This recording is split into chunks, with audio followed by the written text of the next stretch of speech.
Hey there guys, this is Robert here for another Redneck Review. Today we are going back to a galaxy not so far away in the Marvel Universe with Guardians of the Galaxy number 9. This is another Infinity tie-in. It basically picks up where when I did the review of Infinity number 6, this is going on at about the same time. Now, if you read my review on the last one, Guardians of the Galaxy number 8, you remember I was not particularly thrilled with the story.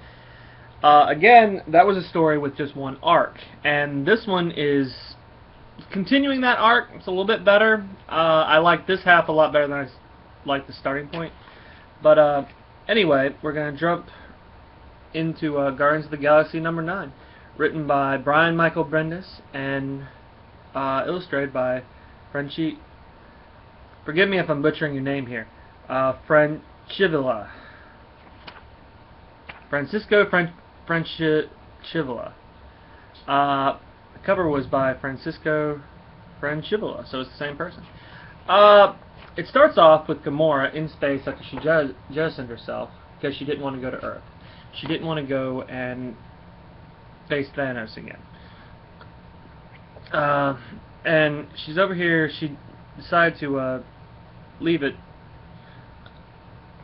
ship so she didn't have to go handle Thanos. She tells herself, I trust no one in this galaxy, and yet I trusted you. She's talking about Peter Quill here. You know, and in my heart, I know you are now betraying me. You must be. I've been trained since birth to look into the eyes of my enemy and know. You tell me Thanos is suddenly alive once more, and that there was nothing you could do to stop that from happening. You let that monster live. So she's obviously, if you didn't get that from the look in her eye there, she's kind of mad that Thanos is alive. I would be too, especially if my father was the incarnation of all evil. Anyway, it jumps back to the peak where Rocket Raccoon and Star-Lord have just been rescued by Angela from the first one. And they're wondering what she's doing here, what's going on, and she's very badly. I don't like the way this one's drawn. I just don't like this particular style of art. But anyway, Peter Quill and them are still fighting the occupation of the peak. And Angela is helping them by taking on a squadron of Thanos' enforcers. And she does a pretty good job. I mean, she's able to hold them back, but then she gets knocked out into space. And in the heat of the moment, Rocket Raccoon, Peter, Star-Lord, and Abigail Brandt have to abandon her. I mean, sometimes you just have to abandon someone to save them the next time. And they're trying to make their way back. They're trying to get into the peak's defense system so they can bring down the force field that is protecting the entire peak, so they can establish a beachhead for the Allied fleet to come in. Well, it continues on with this evasive battle of hide and seek with guns in the hall, and we find Angela still fighting them outside. Apparently, she can survive in space. She can handle a barrage of about 7 or 8 good rifles from an alien species, but she's starting to wear down. And all of a sudden, Drax the Destroyer and Groot, who've been missing, have been on the ship, come to her rescue. They start busting heads, knocking the helmet out. I mean, this particular part of the art I liked. And finally, Abigail Brandt, Star-Lord, Rocket Raccoon make it to the control center of the peak. And they find one of Director Brandt's minions has survived and has been trying to hold the line of the control room. So they haven't actually had full control of the peak so far. And that's good because now they have a spot where they can go and systematically retake the station, maybe even lock guns from the station on these incoming ships. Well, eventually they start asking, have you heard from the Avengers? They're trying to figure out the situation on the ground. And Abigail Brandt is basically contacted by Carol Danvers, who is Miss Marvel, by the way, in a disgusting costume. But anyway, she tells him, Miss Grant, can you please, if you have anyone on the peak who could take down that shield, we'd really appreciate it, because we're trying to come in and save the frickin' world.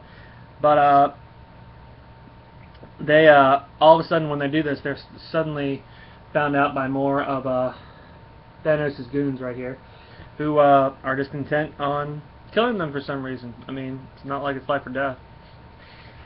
And we find out the one normal guy in the room dies. So I'm glad they keep with the old Star Trek tradition. He's in red, so you knew he was going to die. And we have these awesome gun battles in the hall. I mean, it's not very story driven. It's just sort of a repeat of the other one. But when we get there, we see that the ship that they've been on is coming in the atmosphere. They've completed their mission to take the peak, and when they get onto the ship, they find out that they have some stowaways, a couple of Thanos' minions, and all of a sudden there's a giant explosion when they're getting ready to gun down Star-Lord, Drax the Destroyer, Groot, and Rocket Raccoon. A huge rocket launcher is let loose, and it is Gamora. She's come back to help save them. Of course, you know, she's part of that team, and she's the most dangerous woman in the galaxy. So yeah, bring me some more Gamora. And now he goes, now we're talking. Is that Thanos' daughter? Abigail Grant goes, that might be the most dangerous woman in the galaxy. Rocket Raccoon says, but she's our most dangerous woman in the galaxy. And Star-Lord tells Gamora, thank you. Where is Thanos? Captain America is probably about to put a red, white, and blue boot up his purple butt. And she does use the word butt, so I'm not breaking our standards here. So, Lane, you don't have to get mad at me. She tells him we're still outnumbered. We need to get off the station. And they're getting ready to get off the station while they were on the ship. This station is my home, she tells them. Not if Thanos wins. I know. Let's go. It was real easy to talk with her on that particular issue. You see it right here. They set the clock, and Drax stopped messing around and get everyone back to the ship. He tells her he's working on it. I'm not kidding. It's time to go. They have 12 seconds left. 12 seconds. And all of a sudden, half the peaks, the lower part of the peak, is blown all to pieces. So, the ship, named Ship, escapes at hypervelocity, and now the Alliance can come in and help save the planet, like we already know they did. He tells Gamora tells Abigail Grant, it was a great sacrifice, you did the right thing. She goes, I hate your father. I appreciate the save back there, Angela. We all do. That was a pleasant surprise. She goes, Angela says, it needed to be done. I owe you one. She goes, yes, you do. So apparently we're going to see a little bit more of Angela in the Marvel comic universe. I didn't like how it was portrayed. I didn't like her being in the Marvel universe, but I've got to say, I'm leaning more towards it now. It's not as disgusting to me as it was. For the actual score of this, for the story, I'm going to give it a 4, because the story was great. It was as part of a arc between number 8 and number 9. It wasn't bad. It had a few advertisements and a couple low points in the story, but all in all, I'll give it a 4. I'm going to be kind here, because I rather like Guardians of the Galaxy. This has been one of the books that I have kept reading all throughout the Marvel Now, which I have not enjoyed that much. But as far as the art goes, I'm going to give it a 3, because it's the same style of art. We had about 6 pages of ads, even Marvel ads, and I'm like my friend, I'm like the other face of Redneck Reviews, Lane. I don't like paying just for ads. I have ads everywhere.